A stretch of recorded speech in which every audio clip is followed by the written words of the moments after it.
Boa tarde a todos.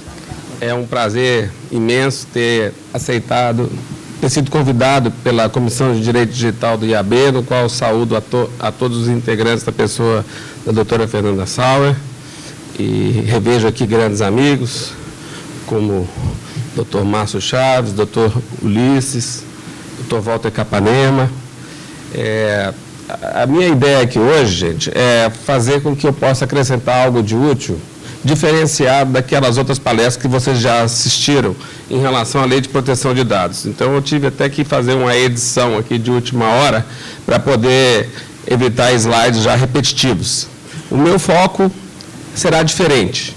O meu foco será voltado para que os advogados saibam que os escritórios de advocacia são alvo da Lei Geral de Proteção de Dados. Pode parecer uma coisa óbvia, mas eu pergunto a vocês, quem aqui é sócio que exerce poder diretivo no escritório de advocacia? Levanta a mão, por favor. Você vê que nós estamos em minoria. Aqueles que não são sócios e exercem poder diretivo, eu pergunto o seguinte: quem acha que o seu sócio principal, que exerce poder diretivo, já está entendendo que o seu escritório de advocacia é alvo da Lei de Proteção de Dados? Levanta a mão. Já está sensibilizado com o assunto? Esse é o ponto.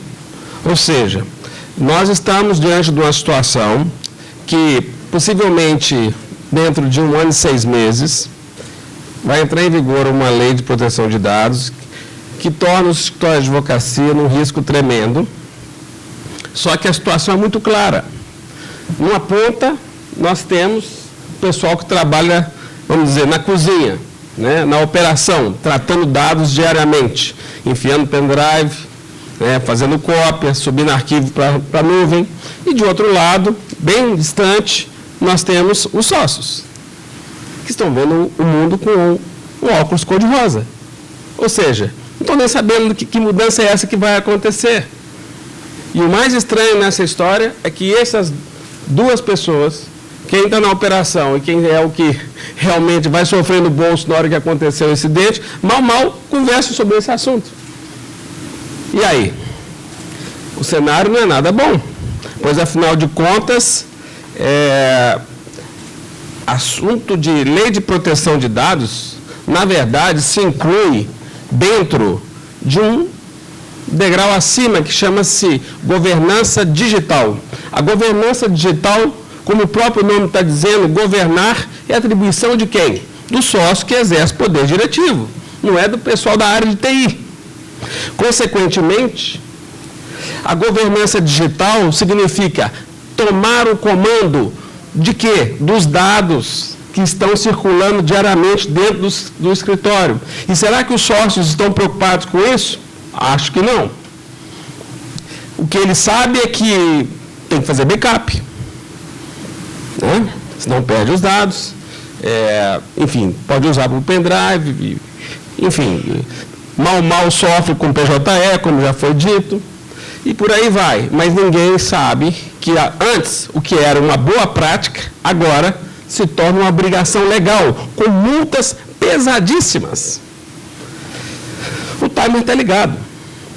Nós não sabemos até que ponto que vocês vão ser agentes para poder sensibilizar os sócios do escritório para que eles comecem a se preocupar com esse tema. Nós sabemos que, se isso não acontecer, ou seja, se a gente começar a colocar em prática agora uma atividade preventiva, o dano pode ser muito grande, porque o dever de casa não é pequeno. Então, o meu destaque nessa palestra é que os escritórios de advocacia não estão distantes dos problemas gerados por incidentes de segurança da informação. Nós já tivemos inúmeros casos que demonstram o estrago que o vazamento de dados dentro do escritório de advocacia pode causar. Vou citar um deles, que é o mais famoso, Panama Papers. Um escritório de advocacia do Panamá, Mossack Fonseca, especializado em criação de empresas offshore, teve um vazamento de 11,5 milhões de documentos, que afetou pessoas no mundo inteiro, chefes de Estado, inclusive centenas de brasileiros, que, em decorrência desse fato, foram fiscalizados pela Receita Federal, uma vez que seus nomes foram divulgados. Então, reparem que o aspecto de vazamento de dados ganha essa conotação global, que extrapola fronteiras. Os efeitos vão muito além do aspecto geográfico propriamente dito. Por isso, a importância da gente redobrar a atenção, porque ataques cibernéticos, os escritórios de advocacia cada vez mais são alvo. Nós tivemos, há cerca de 1 ano e meio atrás, um surto em Brasília e em algumas outras cidades do Brasil também, de ransomware, né? O ataque em que o hacker, ele criptografa os dados da vítima. E a vítima quem era? Os escritórios de advocacia, que por sua vez não tinham backup. E aí, se não tinham backup, tinham que pagar o resgate. Resgate esse cobrado em Bitcoin, que é uma moeda anônima, porque senão perdiam de vez todos os seus dados. E como a gente sabe, nem todos os escritórios tinham backup atualizado e tiveram danos imensos por causa disso. Como justificar isso para os clientes? Então, os escritórios de advocacia são alvo de ataques cibernéticos de todas as formas. Nós temos que colocar isso na cabeça. Por quê? Porque nós temos muitas informações valiosas. Nós temos segredos das empresas. Nós temos informações da esfera privada de pessoas, né? Uma série de documentação arquivada, sabe-se lá em que condição, que demonstram um risco imenso, que estão ali à mercê de serem dados vazados a qualquer instante. E agora, com a lei, sanções pesadas irão acontecer. Então, a recomendação inicial que eu passo para os escritórios de advocacia é: não acumulem papel, não acumulem dados pessoais que não têm mais nenhum significado para continuar sendo preservado dentro do escritório. Descarta essa informação, não retém essa informação. Isso só vai lhe representar risco. Por isso é que nós temos que criar uma cultura geral que nós não temos, que é manter preservado dentro do escritório de advocacia apenas aqueles dados que são essencialmente necessários para que a gente possa exercer a nossa atividade. Fim. Acabou? Devolve. Mas não mantém isso preservado. Por quê? Porque um dia isso pode vazar. E se vazar agora, a multa é pesada. Simples assim. Então, nós antes tínhamos, como eu falei, apenas boas práticas, ou más práticas, muitas vezes, porque a gente não cumpria determinadas regras básicas para quem trabalha com segurança da informação. Agora nós temos marcos regulatórios, que é a Lei de Proteção de Dados.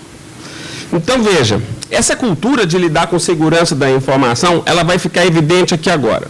Eu pergunto aos senhores que trabalham no escritório de advocacia, qual dos senhores que trabalham no escritório de advocacia que tem uma regra interna que a gente chama de política de segurança da informação, que define o que pode, o que não pode, ou como pode, em relação ao tratamento de dados pessoais para todos os colaboradores do escritório? Só os mais versados aí, ó. 4. Que certamente deve ter passado por apuros, ou então tem uma cultura diferenciada em relação a questões de segurança da informação. A verdade é que eu repeti, todas as vezes que eu faço palestras como essa, eu faço essa pergunta, e a chance de ter uma resposta positiva, ou seja, de existir uma norma interna que defina e dê legitimidade para os sócios dos escritórios agirem na hora que ele percebe que houve um vazamento sem autorização dele, contra um colaborador, por exemplo, por causa dessa norma interna. É necessária. Agora, todo mundo vira as costas. Antes isso era uma boa prática, agora isso é absolutamente necessário. Absolutamente necessário, porque senão Como é que você vai agir legitimamente contra um colaborador que manifestamente você viu que acessou uma informação no qual ele não poderia acessar e a partir dali vazou dados? Você não tem uma norma. Aí ele pode dizer assim, eu não sabia, achei que podia. Então, por isso é que essas regras acabam se tornando cada vez mais importantes de serem implantadas dentro do escritório de advocacia. E quando eu estou falando de escritório de advocacia, gente, a norma não distingue se é um escritório com um advogado, sociedade individual de advocacia, 2, 3. A regra é muito simples. O objeto da lei, escritório de advocacia que fazem tratamento de dados pessoais para fins econômicos. Todos nós. Então, é uma aplicação horizontal. Né? Então, não há como ficar fora desse tema para que a gente possa, desde já, ganhar uma cultura que nós não temos. O brasileiro, de modo geral, como nós estávamos conversando na hora do almoço, é um povo que ele é exibido por natureza e, ao mesmo tempo, ingênuo em termos de privacidade. Os sócios, na grande maioria do escritório de advocacia, são ingênuos em termos de privacidade. Eles não sabem o que acontece na sala dos estagiários. Eles não sabem se através das portas USB as suas peças estão sendo copiadas e coladas para o escritório da namorada de um deles. Isso já aconteceu comigo. Por que não vai acontecer com qualquer um de vocês? E olha que eu tomo minhas precauções. Mas a grande maioria não está nem pensando nisso. Essa que é a grande verdade. Enquanto é um problema que te afeta pessoalmente, você fica até mais preocupado. Agora você tem que ficar preocupado é porque os dados pessoais que podem vazar são dos clientes. Em cima disso vai vir multa pesada. Então é necessário, desde já, que a gente tenha essa adequação em relação à lei. Né? Então, quando a gente está falando toda hora, tratamento de dados pessoais, é bom deixar bem claro que o legislador usou essa palavra tratamento para poder agrupar numa única palavra todas essas inúmeras atividades sistêmicas, como coleta, produção, recepção, classificação, utilização, acesso, reprodução, transmissão, distribuição, remoção, tudo isso é tratamento. Tá? Então, isso eu estou tentando demonstrar para que vocês possam entender que qualquer atividade sistêmica que lide com dados pessoais passa a ser alvo da lei, passa a ter que ser cumprida diversas obrigações pelo escritório que hoje ainda não se faz, nem se preocupa. Então, nós temos, pela lei, algumas figuras novas que a gente não sabia até mesmo como é que se prestava. Tudo isso inspiração da Lei de Proteção de Dados Europeia, que entrou em vigor no dia 25 de maio do ano passado. Então, nós temos controlador da base de dados, operador da base de dados, o titular dos dados pessoais. Né? Então, por exemplo, um escritório de advocacia, ele é, em regra, a não ser que existam alguns casos que eu vou citar, ele é o controlador da base de dados. Ou seja, ele é o dono da base de dados pessoais e dá ordens para um operador, que pode ser, por exemplo, uma empresa de software, que armazena esses dados em nuvem, para que essa empresa jamais possa desviar a finalidade pelo qual esses dados lhe foram confiados. Detalhe, eu desafio qualquer contrato de prestação de serviço que exista hoje, em termos de licenciamento de software, manutenção, que seja, no sentido de que exista uma cláusula específica que defina as obrigações e as sanções entre operador e controlador.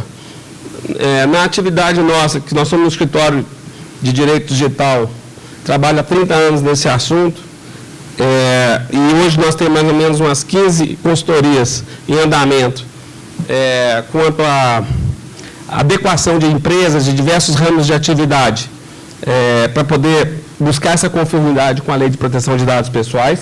Eu posso dizer para vocês, nenhum dos contratos que eu analisei até hoje, já foram mais de 200, tinha essa cláusula de obrigação e de sanção. Se, por exemplo, uma empresa de desenvolvimento de software que está ali prestando serviço para vocês, aquele cara que vai ali consertar o computador, consertar o sistema, ou mesmo aquele que desenvolveu o software, não existe nenhuma penalidade para ele caso ele venha fazer um desvio de finalidade no qual aqueles dados que nos foram confiados pelos clientes acabem caindo em mãos erradas. Como foi o caso da Carolina Dickmann, que foi levar seu computador para poder dar manutenção e deu o que deu.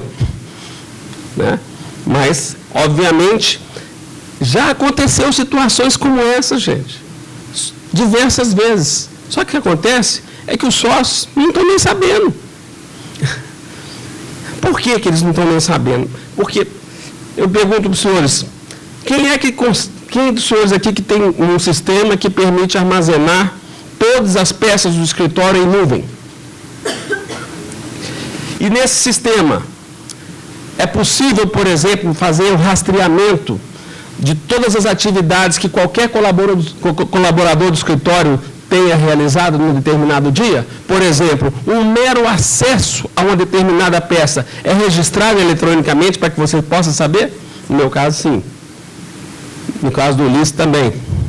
No caso do Márcio, também. Se a gente trabalhar simplesmente com um sistema de armazenamento em nuvem, que não nos permita revelar o que cada colaborador fez no dia a dia, nós nunca vamos ter a trilha de rastreabilidade para poder identificar quem fez coisa errada, quem violou a política de segurança da informação. Então não adianta nem ter aquela política de segurança da informação que eu havia mencionado, porque ela não vai ser nada eficiente, porque o sistema não gera registros eletrônicos que permitam identificar qual foi aquela pessoa que copiou um dado, colocou no pendrive e levou no bolso. Então, a solução não é apenas normativa. Ela é normativa, ela é sistêmica e também, sobretudo, sanar as lacunas em relação à falta de cultura dos colaboradores quanto ao risco jurídico que passa a existir a partir de agora, quando se fala em tratamento de dados pessoais dos clientes. Se eles não... Nós sabemos que o elo mais fraco da cadeia de segurança qual é? O ser humano. Se o ser humano não é capacitado, se o ser humano não conhece as regras internas de um escritório que delimita a forma como o dado pessoal deve ser tratado, ele sempre vai ter a desculpa de dizer, eu não sabia. E vai se escudar nisso. Então, é necessário que todos os escritórios de advocacia, a partir de hoje, essa lei deve entrar em vigor em agosto de 2020. Quando eu estou falando deve, pelo seguinte, nós estamos num momento muito turbulento. Até o dia 28 de junho, ou como foi dito hoje na parte da manhã, 3 de julho, né? Não sei por quê, porque 28 é sexta-feira, 3 de julho deve ser a última. Sexta-feira não existe sessão em Brasília, então eles devem estar jogando para o dia 3. Não é dia 8 em Brasília, exatamente. Então fica para o dia 3 de julho. Nós vamos ter ali um divisor de águas. Ou seja, teremos a validação da medida provisória 869, que entrou em vigor em 28 de dezembro, e como nós sabemos, uma medida provisória tem que ser ratificada em 6 meses. E essa emenda sofreu 167 emendas. Nós vamos ter eu até convido a vocês que quem for de escritório de advocacia e que esse escritório seja membro do CESA, Centro de Estudos de Sociedades de Advogados, eu lá participo como coordenador da Comissão de Direito Digital, e é um fórum muito bacana, que toda a última terça-feira do mês em São Paulo nós nos reunimos sempre com temas atualizadíssimos sobre direito digital. Hoje é o melhor fórum de debate sobre esses temas em São Paulo. Só para vocês terem ideia, o último que nós tratamos, cujo tema foi o seguinte: VPO, né, o encarregado de proteção de dados, é uma oportunidade ou é um risco para um escritório de advocacia que queira se lançar como prestador desse serviço? Então, nós tivemos a apresentação de um DPO, de um grande escritório, que é o escritório Opus Bruno de São Paulo, para poder debater conosco esse assunto. E a próxima reunião plenária do CESA, dia 28, todo mundo já fica convidado, vai ser, inclusive, com um convite para o deputado Orlando Silva, que é o relator da Lei de Proteção de Dados, que vai estar presente, certamente, às vésperas aí dessa possível votação, para poder dizer quais são os rumos que essa lei vai tomar. Porque se essa medida provisória não for votada, até o dia 3, ou 28, sabe-se lá? Deve ser 3. Vai acontecer o seguinte, nós vamos voltar ao texto da versão quando a lei foi sancionada, dia 17 de agosto, me parece, sem a existência da Autoridade Nacional de Proteção de Dados, daí perde totalmente a eficiência. É necessário, então, que se preencha essa lacuna com a edição de uma nova medida provisória, sabe-se lá com que texto, pelo governo Bolsonaro. Todos estão querendo ser otimistas, que vai haver condições dessa votação. Ontem eu li uma declaração do César Maia à noite, dizendo que ele vai colocar em ordem de chegada as votações. Consequentemente, isso não é uma boa notícia, não é um bom prenúncio, né? Mas é esperar para ver. Dia 3 ou 4 de julho, nós temos uma definição. Essa lei entra em vigor em fevereiro ou em agosto de 2020? Gente, não importa a data que entrar em vigor. O certo é o seguinte, o dever de casa para os escritórios de advocacia está lançado. Independente se é fevereiro ou agosto, temos que começar a pensar nisso para ontem.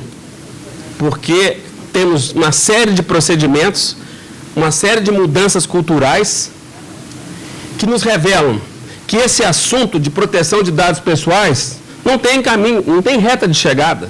Isso passa a ser agora um processo continuado em relação à cultura, para a gente ter muito mais zelo na proteção, no tratamento de dados pessoais, sobretudo dos nossos clientes, em decorrência das multas pesadas que estão para vir por aí. É um caminho sem reta de chegada. Prestem bem atenção nisso. Bom, eu queria desmistificar aqui um outro aspecto, como eu já havia dito. Proteção de dados pessoais, como eu falei, é um dos pilares da governança digital. A governança digital se escora em 4 pilares: proteção de dados pessoais, segurança da informação, reputação digital e compliance. São os 4 itens.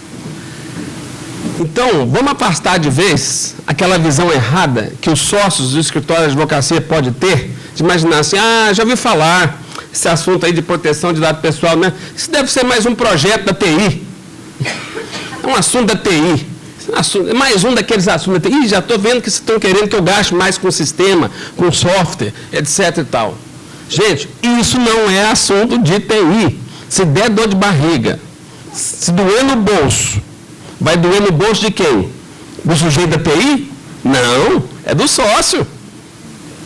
Por esse motivo é que ele tem que se convencer desse ponto. E ele não está sabendo. Ele está achando que esse é um assunto de TI.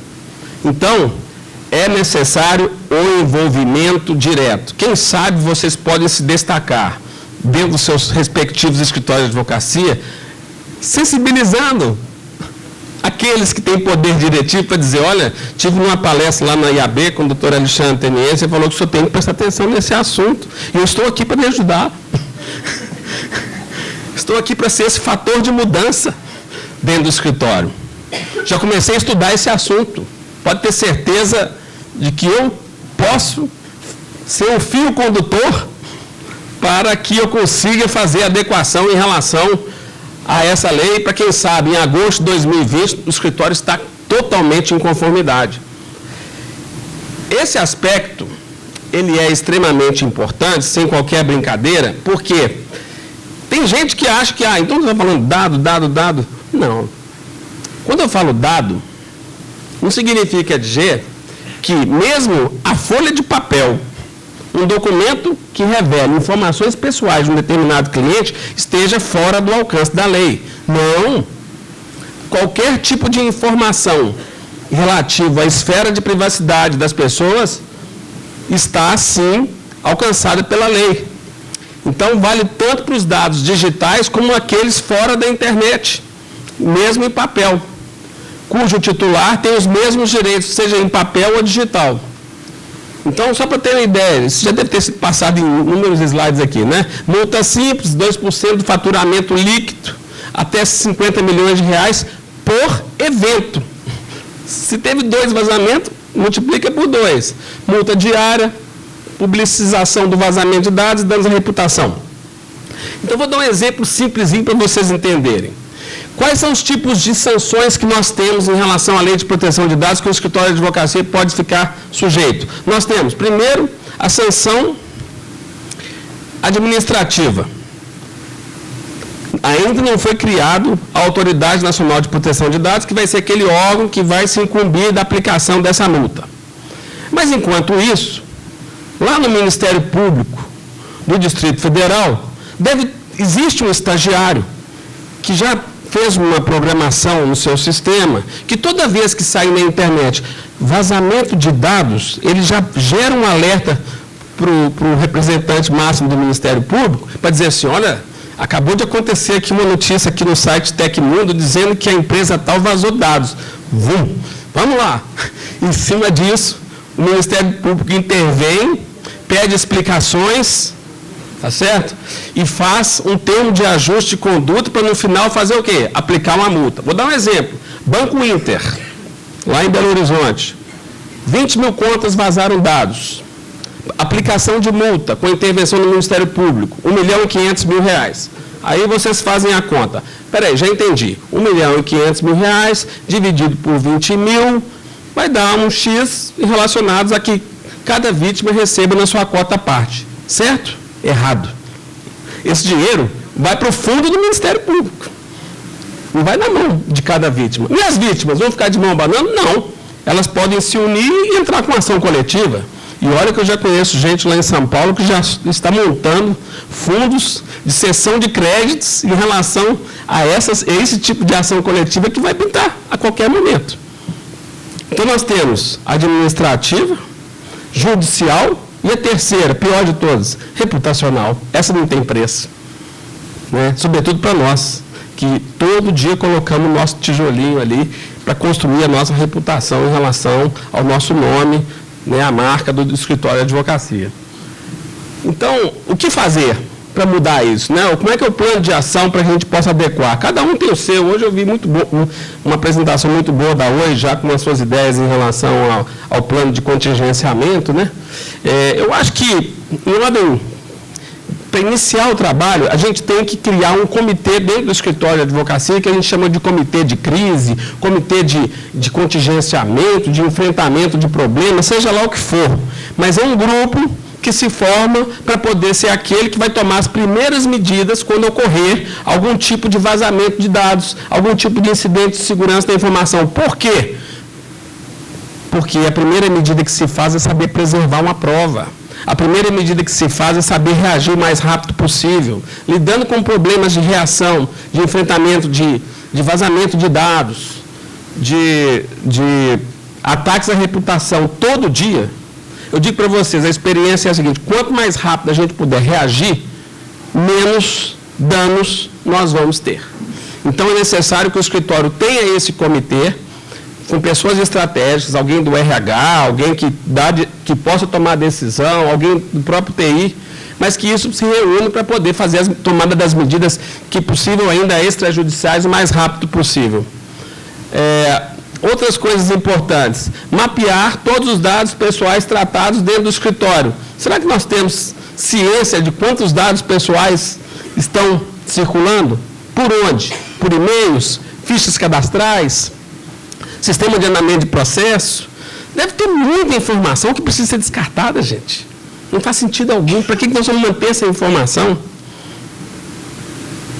Imagina a doutora Márcia, com seus casos tão relevantes que afetam a esfera íntima das pessoas. Será que valeria a pena manter essas informações armazenadas dentro do escritório depois que o caso transitou e julgado? Super sigiloso? Então, eu imagino que se eu estivesse no seu lugar, eu teria condições de descartar essa informação para que um estagiário, um dia desavisado, não chegasse lá, sempre a culpa do estagiário, já repararam? Estou brincando. Eu adoro os meus estagiários, não é nada a ver, é só uma piada. Mas o certo é que eu já faria esse descarte dessa informação, não deixaria armazenado por nada desse mundo. É muito risco. Né? Porque a gente tem que levantar. Quais são as pessoas que tratam esses dados? Eu estou falando de pessoas que tratam esses dados, não é só interno, não, são os prestadores de serviço.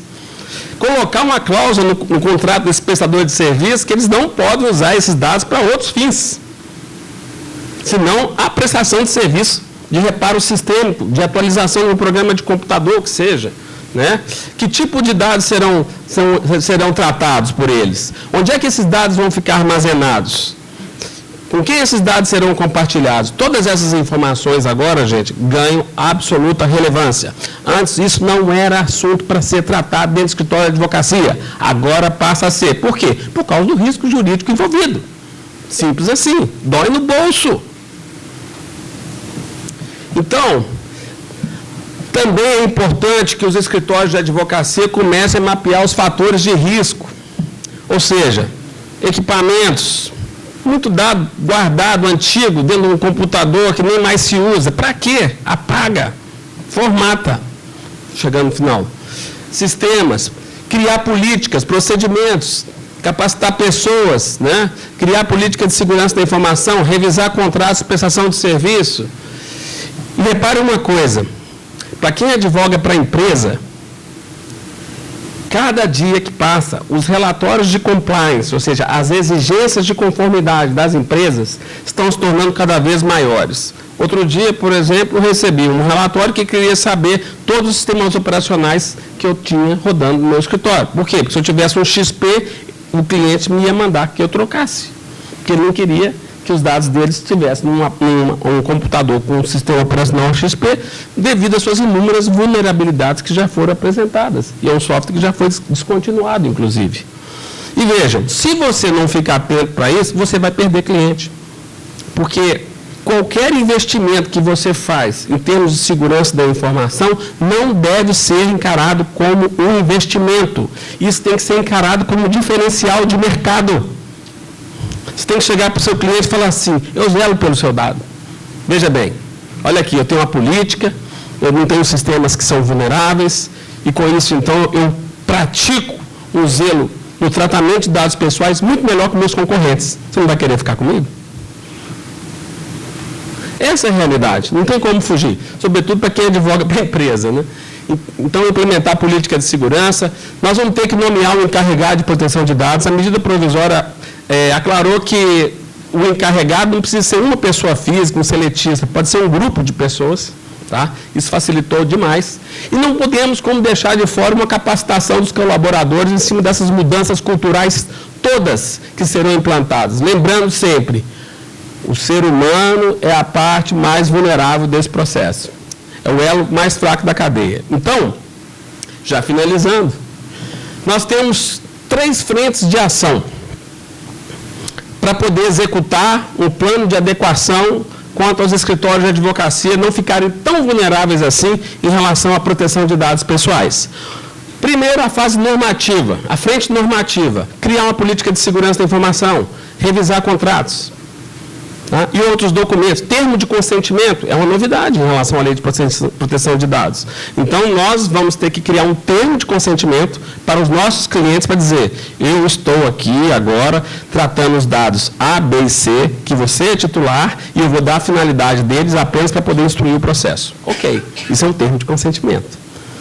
Olha, eu vou inclusive compartilhar esses dados com a empresa Software X, porque ela me dá suporte. Então, eventualmente, ela pode ter acesso a essas informações para poder dar suporte. Mas ela tem um contrato comigo assinado dizendo que ela não vai ter desvio de finalidade desses dados se não for apenas para poder prestar suporte. E isso vai ter que ser criado. Isso está na lei. Revisão dos processos internos. Né? Todo o fluxo interno que envolve proteção de dados pessoais terão que ser revistos, sobretudo se a gente descobrir que tem dado demais em relação aos clientes ou aos colaboradores que estão circulando que não eram necessários. Eu quero só contar para vocês um aspecto rapidíssimo. Qualquer desenvolvedor de software, no passado, quando criava um programa de computador, a mentalidade dele é o seguinte, eu tenho que qualificar uma pessoa. Quanto mais dado eu puder agrupar dessa pessoa, melhor. Agora chega a lei, diz o seguinte, você só vai poder coletar dados essenciais à finalidade do negócio. Percebem o confronto?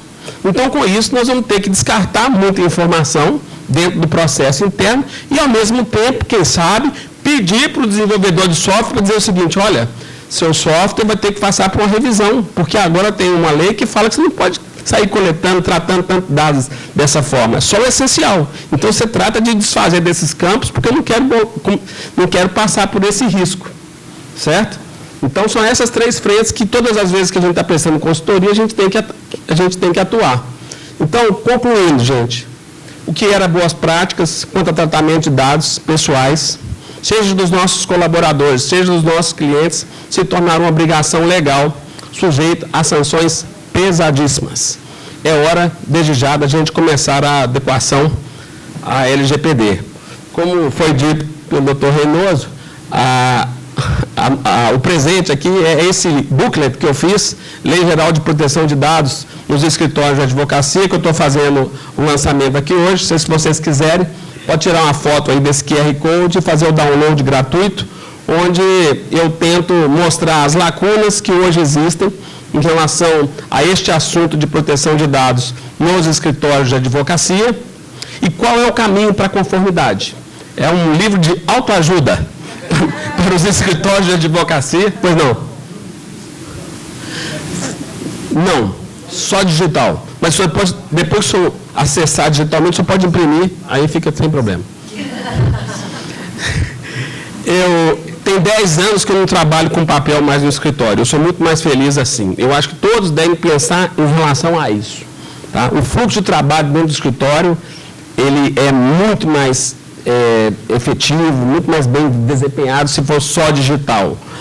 E, sobretudo, agora, com essa lei, sendo só digital, a gente tem muito mais rastreabilidade da informação que circula dentro da nossa plataforma de sistema. Então, eu defendo com unhas e dentes a tese de que o papel já fez o seu papel. E agora nós temos que só ficar com o sistema. Tá certo? É isso aí, gente. Muito obrigado pela oportunidade e desejo muito sucesso para a Comissão de Direito Digital.